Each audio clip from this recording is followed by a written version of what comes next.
بسم الله والحمد لله والصلاة والسلام على رسول الله صلى الله عليه وسلم. بوتاجاز كرياز 4 شعلة. أرضية الفرن تحس إن هي مايلة من ورا من ناحية اليمين أو ناحية الشمال.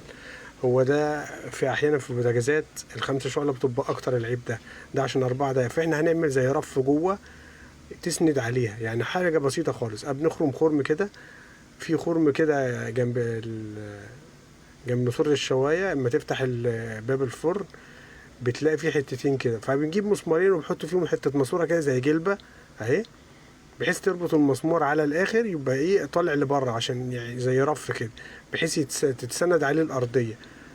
تحط بقى الارضيه، تحط عليها صينيه صينيتين ثلاثه، مش عمرها ما هتنزل. عملتك زي رف كده جوه في مستوى واحد، بحيث ما تميلش لا شمال ولا يمين، وهي من قدام ليها زي سور كده بتقعد ايه على الارضيه مجلفينها اللي تحت. ده حله بسيط جدا، وانا عامل فيديو برضو لل5 شعلة نفس القصه كده.